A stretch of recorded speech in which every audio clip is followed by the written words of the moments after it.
有中國特色嘅建築物，同平時見到嘅高樓大廈好唔同。裏邊仲有好多嘢睇㗎，你哋一齊過嚟睇下。我哋見到手套木偶，唔同嘅謎語，好大嘅花牌啊！我哋而家經過一條走廊，入屋之後，我哋經過天井，兩邊都有房間。呢度係沖涼房啊！呢度好焗好熱啊！咦，點解冇窗嘅？呢間房又冇窗喎，以前啲屋係咪冇窗㗎？我哋係節制班，我哋參觀完之後，開展咗對窗嘅探索。我哋製作緊紙皮小屋，我哋想體驗下冇窗嘅屋係點樣嘅。我哋整緊屋頂，我整緊門柄。你排隊入去體驗冇窗嘅小屋，好熱啊！好熱啊！原來冇窗真係好辛苦㗎，係咪以前啲屋冇窗㗎？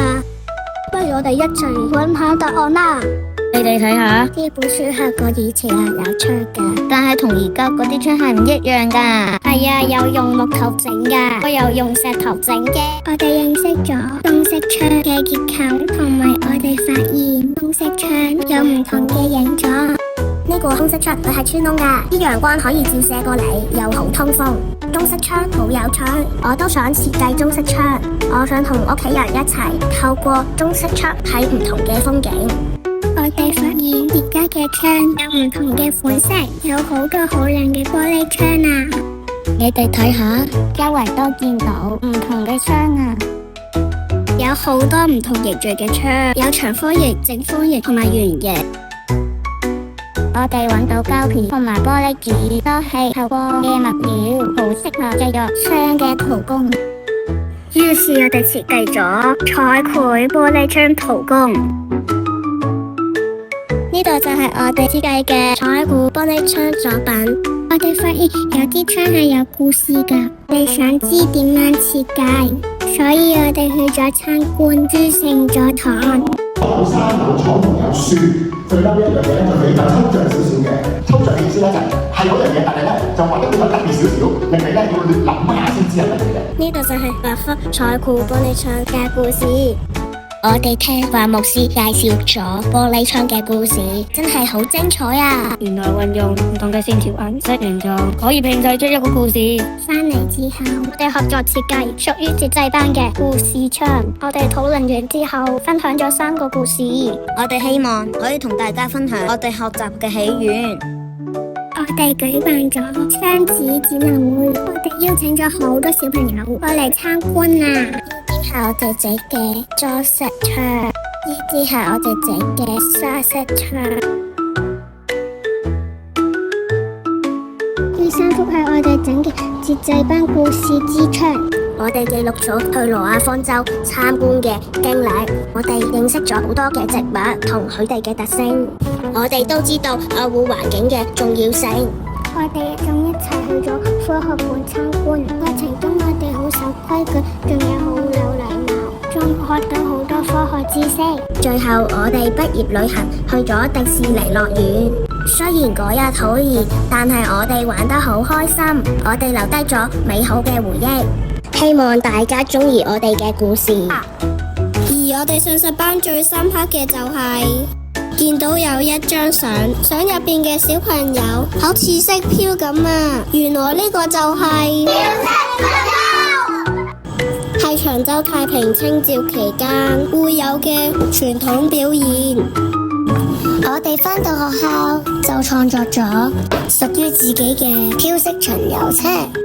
你哋睇下我哋製作嘅過程，我哋嘅作品係咪好靚呢？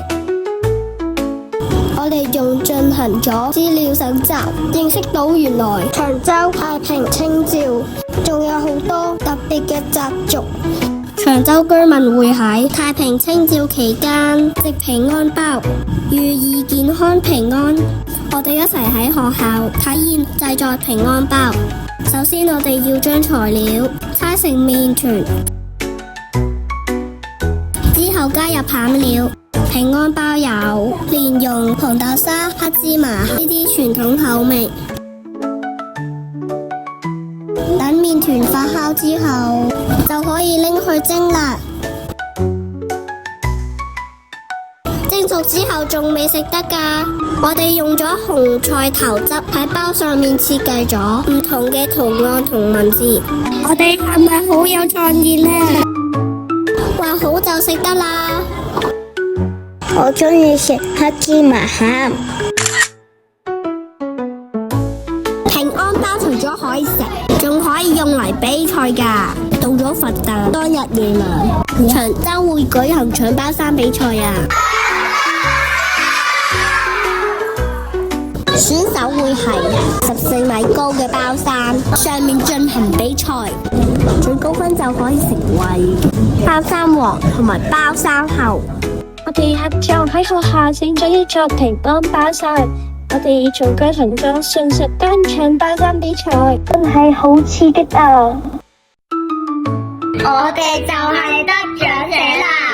咁啱當時太平清醮就到，就一齊去咗長洲體驗呢個節日嘅文化。我哋喺中環5號碼頭就可以搭船去長洲啦。嚟到區議員、國議員，帶咗我哋去好多地方。第一站我哋見到長洲獨有嘅熒光花牌，同我哋喺青衣見到嘅唔一樣㗎。第二站，國議員帶咗我哋去一間平安包店，我哋仲見到製作平安包嘅過程添啊！之後我哋就去到長洲北社街坊會，我哋竟然見到新嘅飄色巡遊色櫃啊！呢個就係色錦，係呢個傳統表演嘅秘密。我哋仲體驗咗喺色櫃上面扮演色心。之後我哋去到北帝廟遊樂場，見到呢座咁高嘅包山啊！最後我哋仲食咗喺長洲太平清醮期間先有嘅脆香素菇包。多謝國議員嘅帶領，我哋都玩得好開心啊！